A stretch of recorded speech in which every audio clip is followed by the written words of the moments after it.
नमस्कार साथियों, मेरा नाम है निखिल यादव और आप सभी देख रहे हैं अपना YouTube channel APS academy Chamba, जहां पे आपको इकोनॉमिक्स पूरी तरीके से कंप्लीट करा दिया गया है। अब हम यहां पे एमसीक्यू की प्रैक्टिस कर रहे हैं। तो आपको यहां पे पिछले सेशन में भी एमसीक्यू मिला था और मैंने आपको एक चीज बोली थी कि अगर आप जब इसका प्रैक्टिस कीजिएगा या जब आपको ये वीडियो मिलेगी तो आप इस सारे 40 क्वेश्चन आपको प्रोवाइड किए जा रहे हैं। तो 40 में से कितने आपके सही हुए हैं आप उसका आंसर कमेंट बॉक्स में दीजिएगा। तो मैंने देखा कि कुछ लोगों ने उसका आंसर दिया था, देख के काफी ज्यादा बेटर लगा, क्योंकि अगर हम आपके लिए इतनी मेहनत कर रहे हैं तो आप ये सारी चीजें तो कर ही सकते हैं। तो हम क्या किए, यहाँ पे इकोनॉमिक्स की दूसरी क्लास आपके लिए लेके आए, जहाँ पे आपको एमसीक्यूज देखने को मिलेंगे। एक चीज याद रखिएगा, कुछ आपके एमसीक्यूज इतने इंपॉर्टेंट है, इसीलिए मैं उसको बार बार आपके सामने लेके आ रहा, क्योंकि आपका उस पर ध्यान एक बार बन जाएगा तो आपको एमसीक्यू बचने वाले नहीं है। तो इसमें क्या है कि कुछ एमसीक्यू आपको लगेगा कि ये तो हमने कल भी पढ़ा था, ये हमने पहले भी पढ़ रखा है। तो आपको ध्यान देना है, आपका सिलेबस बहुत ज्यादा बड़ा नहीं है, आपका सिलेबस कुछ लिमिटेड है। तो आपके सिलेबस के हिसाब से जितने एमसीक्यू आपके लिए बनेंगे, हम वैसे एमसीक्यू आपको लेके आ रहे हैं। तो आपको किसी भी प्रकार की कोई दिक्कत ना हो। तो आप ऐसा कीजिएगा, अगर आपको लगे कि एमसीक्यू आपको रिपीटेड है तो आपको मैं इसीलिए रिपीटेड कर रहा ताकि आपको वो सारे जो एमसीक्यू है उसका जो आंसर है पूरी तरीके से याद हो जाए, कॉन्सेप्ट आपका दिमाग में पूरी तरीके से बैठ जाए जब हम उसको बार बार रिपीट करेंगे तब। बाकी तो एमसीक्यू और भी मैं चाहूँ तो इससे ज्यादा लेवल के लेके आऊंगा, बट वो आपके सिलेबस से फिर बाहर चला जाएगा, तो आपको इस बात को ध्यान देनी पड़ेगी। तो हम क्या करते हैं, शुरुआत करते हैं इसके सेकेंड क्लास की एमसीक्यू के साथ। तो आपको पहला क्या दिख रहा है, यहाँ पे पहला एमसीक्यू आपको दिख रहा होगा, वस्तु विनिमय प्रणाली अप्रभावी क्यों थी। अब आपको लगा कि सर ये तो हमने विनिमय प्रणाली के बारे में पढ़ा भी है, कल भी आपने इससे रिलेटेड एमसीक्यू कराया था, लेकिन कल वाला जो लैंग्वेज था और आज वाला जो लैंग्वेज है क्वेश्चन का वो बहुत ज्यादा डिफरेंट है। ये आपको ध्यान देना है। कल मैंने आपको बताया था कि जो मुद्रा है वो विनिमय का माध्यम है, लेकिन यहाँ पे आपको क्या लिखा गया, वस्तु विनिमय प्रणाली अप्रभावी क्यों थी। यानी कि जो आपका बार्टर सिस्टम है, यहाँ पे बार्टर सिस्टम क्यों इनइफेक्टिव हो गया था। तो आपको ध्यान देना है, बार्टर सिस्टम के अंदर मैंने आपको ये बताया था कि पहले के टाइम में जब मनी नहीं हुआ करती थी, पैसा नहीं हुआ करता था, तो वहां पे लोग सामान को, वस्तुओं को एक्सचेंज करके क्या करते थे, वहां पे अपनी नीड्स को फुलफिल करते थे। यानी मेरे पास कोई सामान है और मुझे आपकी सामान चाहिए, तो मैं अपने सामान को आपको दे देता था और आप वाले को खुद ले लेता था। सेम इसी तरीके से सारी चीजें होती थी, लेकिन बाद में ये काम नहीं किया, क्योंकि पता है कि आपको अगर आप किसी दूसरे शहर में जाओ तो क्या अपने साथ आप ज्यादातर सामान को ढो के तो नहीं ले जा सकते, तभी सामान के बदले सामान मिलेगा, तो आप ले कैसे जाओगे, वो दिक्कत आई। दूसरी चीज है, आपको जो जरूरत है क्या वो जरूरी है मेरे पास होगा, या मेरे को जो जरूरत है वो आपके पास होगा। तो इस तरीके से कई सारी प्रॉब्लम्स आने लगी। तो इसमें आंसर क्या हो जाएगा, तो आपको यहाँ पे ध्यान देना है, दोहरे संयोग की समस्या का मतलब यही होता है। पहला सारे ऑप्शन आप लोग देख लीजिए, वस्तुएं कम थी, मुद्रा उपलब्ध नहीं थी, दोहरे संयोग की समस्या, उत्पादन कम था। आंसर हो जाएगा यहाँ पे क्या, दोहरे संयोग की समस्या, जिसमें आपको मैंने बताया कैसे वस्तुओं को कोई ले जा सकता है, या फिर ये कि आपको आपको जो जरूरत है सामान मेरे पास नहीं हो सकता, या मेरे को जो जरूरत है आपके पास नहीं हो सकता। तो यहाँ पे दो तरीके के अलग अलग प्रकार के को कॉन्सिडियंस हो गए। तो इसी चीज को आपको ध्यान देना है। आंसर क्या हो जाएगा, यहाँ पे ऑप्शन नंबर सी, और यहाँ पे भी ऑप्शन नंबर सी आपका करेक्ट हो जाता है। तो आप इस चीज को याद रखिएगा। आगे बढ़ेंगे, सेकेंड क्वेश्चन आपसे क्या पूछ रहा, बैंक जमा स्वीकार करके किस कार्य में संलग्न करते हैं। ये देखिएगा, क्वेश्चन आपका बिल्कुल कल की तरह है, बट इसके जो आंसर आपके दिख रहे होंगे वो कल वाली लैंग्वेज से बिल्कुल अलग है। तो आपको ऐसे भी क्वेश्चन से परिचित होना पड़ेगा, क्योंकि आपके एग्जाम में ऐसे भी क्वेश्चन पूछे जा सकते हैं। तो क्या होगा, बैंक जमा स्वीकार करके किस कार्य में करते हैं, तो बोला कि मुद्रा छापते हैं, गलत है। धन का सृजन करेंगे, वो भी गलत है। कर संग्रह या सरकारी व्यय, सरकारी व्यय तो होगा नहीं। कर संग्रह कैसे करेंगे, कलेक्शन ऑफ टैक्सेस कैसे करेंगे, यानी कि आपका इसमें किस तरीके से करेंगे। तो आपको ध्यान देना है, होगा क्या कि जब हम उसको पैसे देंगे, अब पैसे पे आने वाला जो इंटरेस्ट रेट है वो एक प्रकार से आपका टैक्स कलेक्शन टाइप्स का हो जाता है। तो इसका कौन सा आंसर हो जाएगा, ऑप्शन नंबर सी इसका करेक्ट हो जाएगा। तो ये आपको ध्यान देना है, यहाँ पे भी आपका कलेक्शन ऑफ टैक्सेस हो सकता है। तो आपको ये चीजें याद रखनी है। इसके बाद हम क्या करेंगे, आगे बढ़ेंगे। आगे क्या आपको दिख रहा होगा, क्वेश्चन नंबर 3 क्या बोला, निम्न में से कौन सा ऋण की शर्तों को प्रभावित नहीं करता है। यानी कि आपको पता है कि जब कोई लोन लेने जाएगा तो कई सारी चीजें उसको बताई जाती है कि इंटरेस्ट रेट कितना होगा, कितना टाइम में आपको पे करना पड़ेगा, सारी चीजें उसको बताई जाती हैं। तो यहाँ पे 4 ऑप्शन दिख रहे होंगे, क्या क्या इसमें से जरूरी है, क्या रेट ऑफ इंटरेस्ट जरूरी है यानी ब्याज दर जरूरी है, हाँ सर जरूरी है। इसका ना ऋणदाता की आय भी जरूरी है, कितना कमाता है उसी के अकॉर्डिंग लोन दिया जाता है। ऋण की अवधि यानी कि टाइम भी यहाँ पे आपको दिख रहा होगा, ड्यूरेशन ऑफ लोन के बारे में भी यहाँ पे बताया जाता है। क्या जरूरत नहीं है सर, ये आपका जमानत का यहाँ से कोई लेना देना नहीं है, तो ऑप्शन नंबर कौन सा हो जाएगा, बी इसका करेक्ट आंसर हो जाएगा। अगला क्वेश्चन आपसे क्वेश्चन नंबर 4 क्या बोल रहा, ध्यान से देखिएगा। बोल रहा कि साहूकारों से लिया गया ऋण खतरनाक क्यों होता है। यानी साहूकार का मतलब जो अनौपचारिक तरीके से लिया गया जो आपका लोन होता है वो क्यों डेंजर हो सकता है, वो क्यों आपका हानिकारक हो सकता है, क्योंकि वहां पे आपको याद रखना है 4 ऑप्शन दिए गए हैं, तो आपको याद रखना है इसमें से कौन सा ऑप्शन आपका सही हो जाता है। बोल रहा कि कम राशि होती है, दूसरा है कानूनी सुरक्षा होती है, तीसरा होती है ऊंची ब्याज दर होती है, और चौथा होती है सीमित पहुंच। तो आपको पता है कि साहूकार से जो लिया गया जो ऋण होता है वो खतरनाक इसीलिए होता है क्योंकि उसमें ब्याज को ज्यादा देना पड़ता है, उसमें हाई रेट ऑफ इंटरेस्ट होता है। क्यों, क्योंकि वो जो पैसा होता है ना वो हमें अर्जेंट में चाहिए होता है और हम किसी से ले लेते हैं, तो वो अपने अकॉर्डिंग इंटरेस्ट रेट को बढ़ाता है। जब आप उसको पे नहीं करते हो तो क्या होगा, वो और भी ज्यादा बढ़ाएगा, फिर वो आपको गलत तरीके से उस पैसे को ले लेता है किसी न किसी प्रकार से। तो क्या हो जाएगा, हाई इंटरेस्ट रेट, तो आपको ऊंची ब्याज दर इसका आंसर हो जाएगा, ऑप्शन नंबर सी इसका करेक्ट हो जाएगा। अगला क्वेश्चन क्या बोला, उत्पादन का वैश्विक विभाजन किसका परिणाम है। यानी कि आपसे यहाँ पे 5वां क्वेश्चन क्या बोल रहा कि उत्पादन का वैश्विक विभाजन किसका परिणाम है। तो आपको ध्यान देना है, जब पूरे विश्व में तकनीकी आई, टेक्नोलॉजी आपकी आई, तभी क्या हुए कि सारे देश आपस में क्या करने लगे, व्यापार करने लगे। तो आपको ये चीजें ध्यान देनी है। तो किसमें आया, संरक्षणवाद, इससे नहीं मतलब है, आपको ध्यान देना है कौन सा, तकनीकी में प्रगति, यानी जब टेक्नोलॉजी आपकी डेवलप हुई तभी क्या हुई, ये धीरे धीरे वैश्वीकरण आपका बढ़ने लगा। तो आपको यहाँ पे ये चीजें याद रखनी है। छठा क्वेश्चन आपको क्या बोल रहा, तो बोला कि वैश्वीकरण को बढ़ावा देने के लिए इसमें से कौन सा कारक, बोला कि कौन सा प्रमुख कारक नहीं है। यानी कि इसमें से कौन सा ऐसा फैक्टर है जो कि आपका कह सकते हैं कि ग्लोबलाइजेशन को प्रमोट करने में कह सकते हैं कि इंपॉर्टेंट रोल नहीं निभाता है। क्वेश्चन नंबर आपका 6 है और इसका क्या आंसर होगा। तो आपको ध्यान देना है, इसमें परिवहन तो जरूरी है, बढ़ावा तो देगा, संचार मतलब एक प्रकार से कम्युनिकेशन भी जरूरी है, टेक्नोलॉजी भी जरूरी है। कौन सा, इसमें ट्रेड बैरियर से कोई मतलब लेना देना नहीं है, ऑप्शन नंबर सी इसका करेक्ट हो जाएगा छठे का।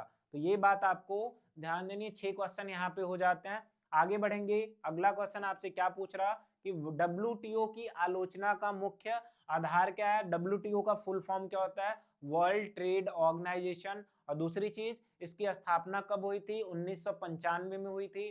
क्या हुआ था कि ये सारे देशों को कह सकते हैं व्यापार को बढ़ावा देने में मदद करता है, ग्लोबलाइजेशन को बढ़ावा देने में मदद करेगा। तो क्या इसमें कमी क्या है, आलोचना मतलब इसमें कमी क्या है, यानी कि व्यापार को रोकना, विकसित देशों को अधिक लाभ, मुद्रा नियंत्रण, श्रम कानून। तो आपको ध्यान देना है, इसका जो आंसर है वो कौन सा आंसर हो जाता है। और बोल रहा कि व्यापार को रोकना, विकसित देशों को अधिक लाभ, मुद्रा नियंत्रण, या फिर कह सकते हैं श्रम कानून, कि इसमें कौन सा इसका आंसर हो जाता है। तो आपको ध्यान देना है, इसमें मुद्रा नियंत्रण इसका करेक्ट आंसर हो जाएगा। तो याद रखिएगा, इसमें मुद्रा नियंत्रण इसका आंसर हो जाता है, ऑप्शन नंबर सी इसका करेक्ट हो गया। आगे बढ़ते हैं, अगला क्वेश्चन आपसे क्या पूछ रहा, गरीबी को केवल आय से मापना गलत है। क्यों, क्योंकि सर केवल आय ही सारी चीजों पे डिपेंड नहीं करता। यहाँ पे जो जीवन को रहने के लिए जो भी जरूरतें हैं, जैसे स्वास्थ्य है, भोजन है, कपड़े हैं, अगर ये सब है तो फिर वहां पे आय केवल इन्हीं चीजों को नहीं मापेगी। तो आपको याद रखना है, आय स्थिर नहीं होती, गैर आर्थिक पहलू छूट जाते हैं, आंकड़े उपलब्ध नहीं होते हैं, या फिर जनसंख्या आपकी अधिक होती है। आपको यहाँ पे 4 ऑप्शन दिए गए हैं, तो आपको याद रखना है गरीबी के अंदर क्या कोई डेटा आपको दिया जा सकता है कि हाँ इतनी गरीबी है, इतना नहीं है, वो तो गरीबी देख के पता चलेगी। तो आपको पता है इसमें कौन सा आंसर हो जाएगा? ऑप्शन नंबर सी, आंकड़े उपलब्ध नहीं होते हैं। इसका मतलब कि गरीबी को ऊपर से देख के समझा नहीं जा सकता, इसमें हमें चीजों को इस तरीके से नहीं देख पाते हैं। तो ऑप्शन नंबर सी इसका सही हो जाता है। खाद्य सुरक्षा में वहन क्षमता का मतलब क्या होता है?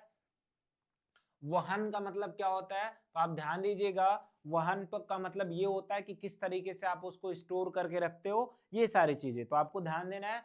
क्वेश्चन नंबर 9 का आपका यहाँ क्या आंसर होगा? वहन का मतलब आप कितना स्टोर करके रखते हो, आपके पास कितना पूंजी है, आप कितना खरीद सकते हो। तो आपको ध्यान देना है इसमें कौन सा आंसर हो जाएगा? खाद्य सुरक्षा में वहन क्षमता का मतलब होता है ऑप्शन नंबर सी, खरीदने की क्षमता। इसके बाद हम यहाँ पे आगे बढ़ेंगे और अगला क्वेश्चन आपसे क्या पूछ रहा? उपभोक्ता जागरूकता का सबसे प्रभावी साधन क्या है? मतलब कि जो आपके कंज्यूमर है वो ज्यादातर चीजों को कैसे जानेंगे? यानी कि कह सकता हूं कि अगर कोई कंज्यूमर है, खरीदने वाला है, वो चीजों को कैसे जानता है? जब उसका एडवर्टाइजमेंट होता है तब। तो क्या होगा? शिक्षा, कानून, सब्सिडी, सबसे ज्यादा याद रखिएगा एडवर्टाइजमेंट यानी विज्ञापन के थ्रू लोग यहाँ पे ज्यादा समझते हैं, ये आपको ध्यान देना है। ज्यादातर लोगों तक यहाँ पे चीजें पहुंच पाती हैं। बोला कि संगठित क्षेत्र की विशेषता क्या है? तो ये आपको ध्यान देना है। आपका क्वेश्चन नंबर 12 यहाँ पे आ जाता है। तो मैंने आपको संगठित क्षेत्र के अंदर बताया था, ऑर्गेनाइज सेक्टर के अंदर बताया था कि इसमें हमें क्या होती है, कई सारी जो जॉब होगी वो आपकी फिक्स होगी। कल मैंने असंगठित कराया था, आज संगठित है। इसमें आपकी जॉब फिक्स होगी, आपके लिए कह सकता हूँ कि रूल बना होगा, आपको इतने टाइम काम करना है, इतने टाइम नहीं करना है, आपको पेंशन मिलेगी, आपको कह सकता हूँ मेडिकल सुविधाएं मिलेंगी। तो ये सब आ जाएगा संगठित का। तो क्या है? अनियमित वेतन है, कोई नियम नहीं है, नौकरी की सुरक्षा है, और यहाँ पे बल परिश्रम है। तो याद रखिएगा इसमें हमें नौकरी की सुरक्षा होती है, ये बात आपको ध्यान देनी है। ऑप्शन नंबर कौन सा सही हो जाता है? ऑप्शन नंबर सी इसका करेक्ट हो जाएगा। आगे क्या बोला? असंगठित क्षेत्र में क्या होता है? इसमें पीएफ की सुविधा होती है, नौकरी सुरक्षा होती है, कम वेतन होता है, और चौथा है सरकारी संरक्षण होता है। तो इसमें असंगठित में आपका क्या होता है? तो आपको ध्यान देना है, इसमें आपको कम वेतन मिलता है, ये बात आपको याद रखनी है। अगर इससे भी ज्यादा आप करेक्ट आंसर देखना चाहते हो तो इसका ऑप्शन नंबर ए और भी ज्यादा सही है। तो ये बातें आपको याद रखनी, क्योंकि कई सारे ऐसे प्राइवेट सेक्टर है जहां पे पीएफ की व्यवस्था होती है, ये आपको पता होगा। बट यहाँ पे ऑप्शन नंबर सी यहाँ पे करेक्ट है, आप इसको ध्यान दीजिएगा। आगे बढ़ेंगे, अगला क्वेश्चन क्या है? सार्वजनिक क्षेत्र का स्वामित्व तो किसके पास होता है? यानी जो पब्लिक सेक्टर वाली, जैसे मान लीजिए कोई कंपनी है, तो उसका जो अधिकार है वो किसके पास होगा? तो आपको याद रखना है उसका जो अधिकार होता है वो होता किसके पास है? तो वो होता है आपका गवर्नमेंट के पास। तो कौन सा आंसर हो जाएगा? ऑप्शन नंबर बी इसका करेक्ट हो जाएगा। ऑप्शन नंबर बी इसका सही हो जाता है, ये आपको ध्यान देना है। आगे क्या पूछ रहा है आपसे कि निजी क्षेत्र का उदाहरण इसमें से कौन सा है? तो आपको ध्यान देना है इसमें प्राइवेट कौन सा सेक्टर है? तो दिख रहा होगा रेलवे, बीएसएनएल, एलआईसी या टाटा। तो आपको याद रखना है ये जो टाटा है ना, टाटा स्टील कंपनी आपने सुना होगा, ये क्या है? प्राइवेट कंपनी है, ये गवर्नमेंट कंपनी आपकी नहीं है। इसके बाद हम यहाँ पे आगे बढ़ेंगे। अगला क्वेश्चन मुद्रा का कार्य है। सिंपल सेम क्वेश्चन है, बार बार एग्जाम में पूछे जाते हैं, इसीलिए इसको रिपीट रख दिया गया है। आप इन बातों को ध्यान दीजिएगा। आगे क्या पूछ रहा है आपसे? आधुनिक मुद्रा का उदाहरण है। आपको इसमें चेक भी देगा ऑप्शन में, आपको एटीएम भी दे सकता है, और भी आपको कई सारी चीजें यहाँ पे दे देगा। तो आप क्या कीजिएगा, उसका आंसर करिए। तो इसमें क्या है? गोल्ड है, सिल्वर है, पेपर नोट्स है, या फिर ग्रेन्स है? क्या इसमें आधुनिक मुद्रा का माध्यम है? तो आप यहाँ पे कागजी नोट लिख सकते, आपका ये आंसर क्या हो जाएगा? कागजी नोट।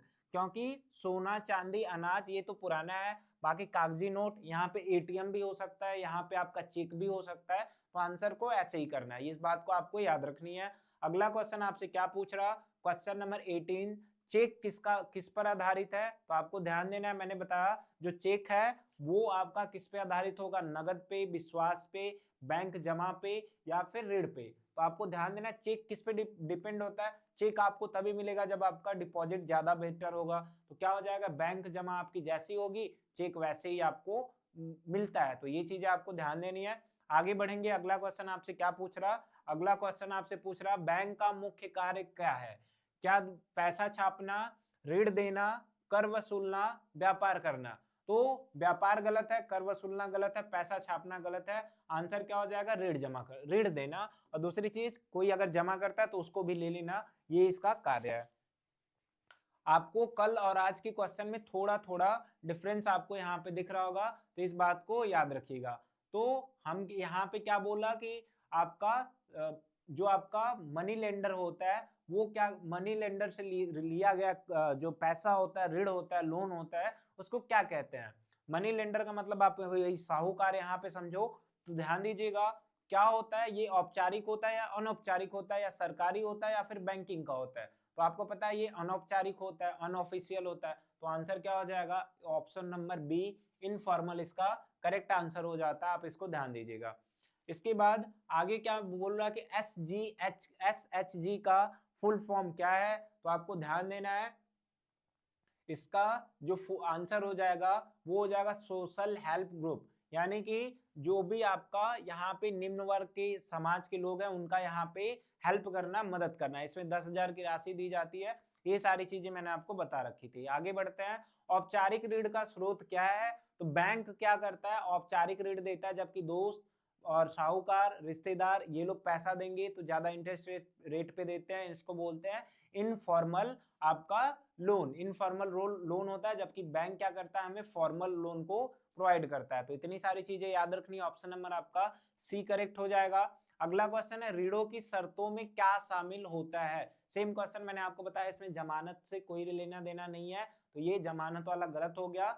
इसके बाद आपका यहाँ पे कौन सा सही हो जाता है? यहाँ पे आपका जमानत नहीं रहेगा। एक चीज आप याद रखिए, जमानत की जगह आप यहाँ पे दूसरा ऑप्शन कर लीजिएगा। इसमें क्या लिख सकते हैं कि इसमें आपका अगर जमानत की जगह कोई और, ये जमानत यहाँ पे नहीं होता, तो ऑप्शन नंबर डी इसका करेक्ट हो जाता है। मैं यहाँ पे आपको बताया था 4 इसके फैक्टर होते हैं, एक उसमें से आपका यहाँ पे जैसे ही आएगा आपका चारों आंसर यहाँ पे सही हो जाएगा। तो आप इस बात को ध्यान दीजिएगा। अगला क्वेश्चन क्या है? अगला क्वेश्चन पूछ रहा कि वैश्वीकरण का मतलब क्या होता है? तो मैंने बताया कि सारे देशों के बीच व्यापार करना।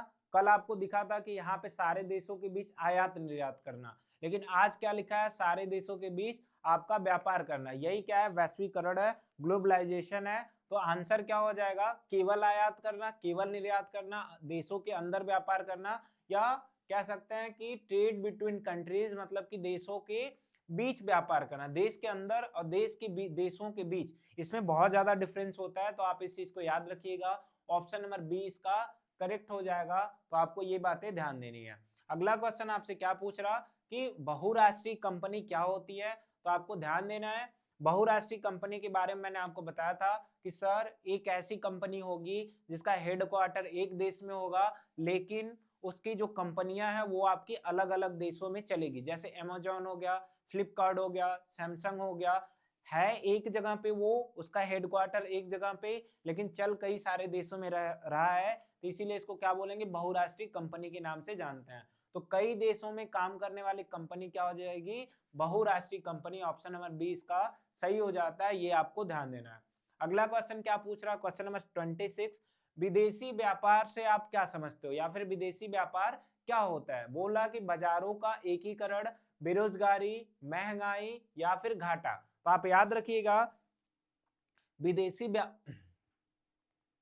विदेशी व्यापार का मतलब ये होता है कि कई सारे देश आएंगे, अपने अलग अलग सामान को लेके आएंगे और फिर आपस में आयात निर्यात करेंगे, एक जैसा बाजार बन जाता है। यानी कि बाजार क्या होते हैं? कई सारे अलग अलग देश आए, अलग अलग टाइप्स का बाजार जैसा संरचना बना, तो इसको क्या बोलेंगे? बाजार का एकीकरण, यानी कि integration of market. Option number A इसका करेक्ट हो जाएगा। इस बात को आप लोग याद रखिएगा।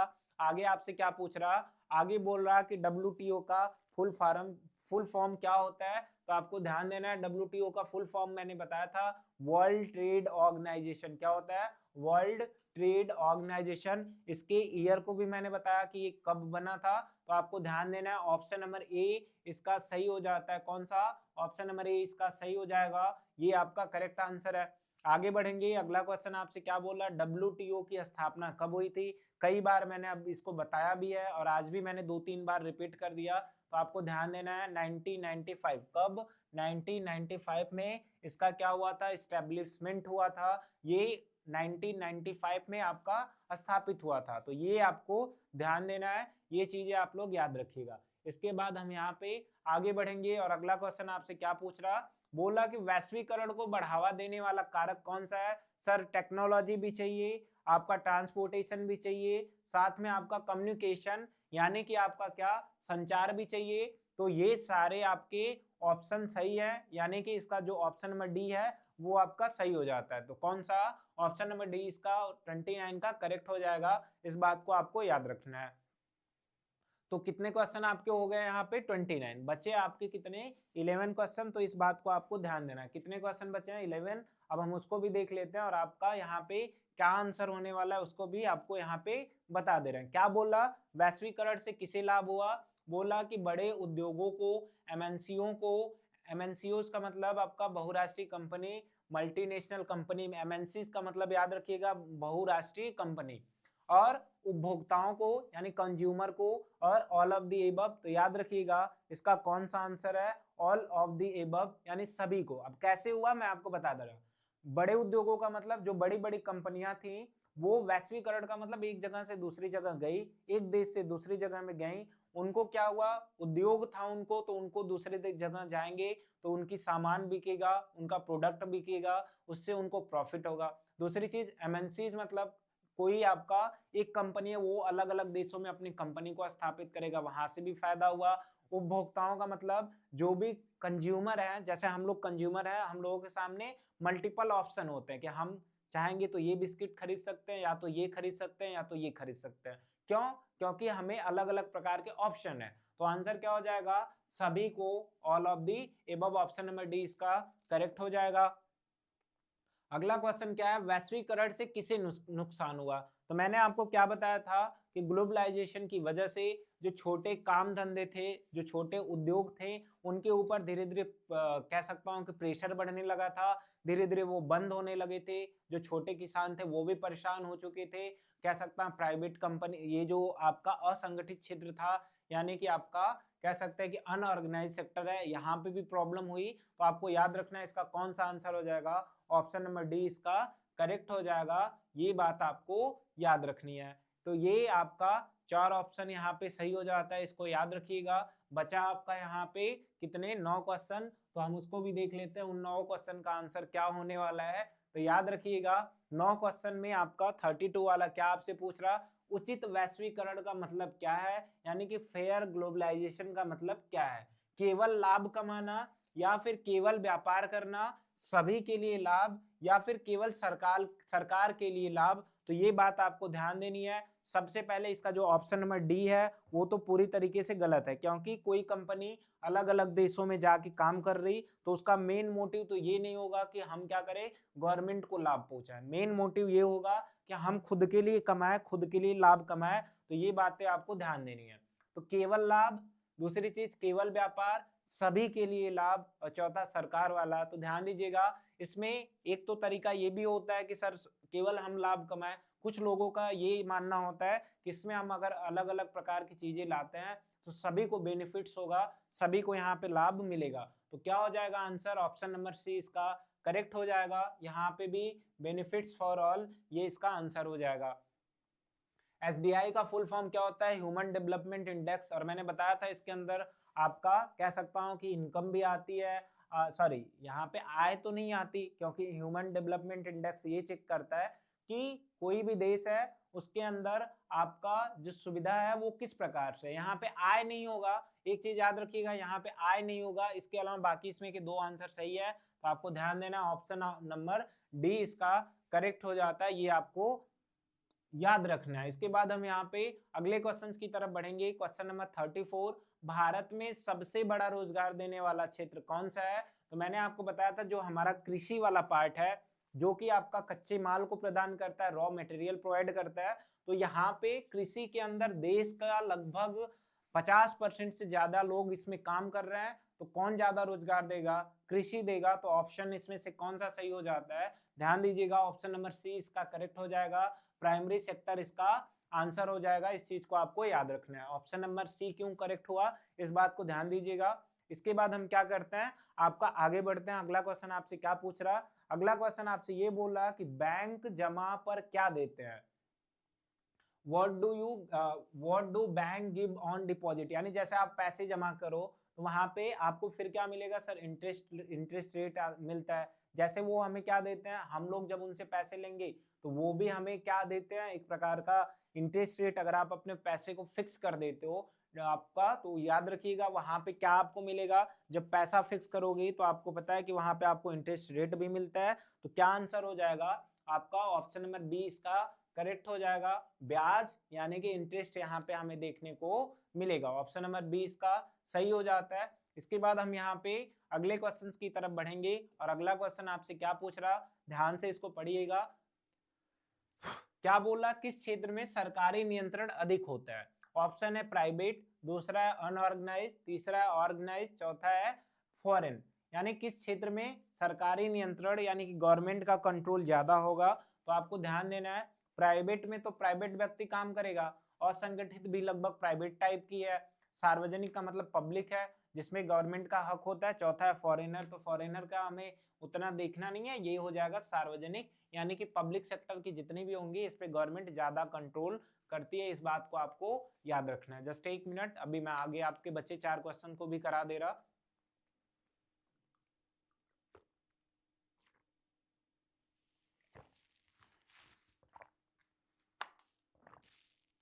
तो आपको यहाँ पे 4 क्वेश्चन दिख रहे होंगे, कौन सा, बोला वैश्वीकरण का नकारात्मक प्रभाव क्या है।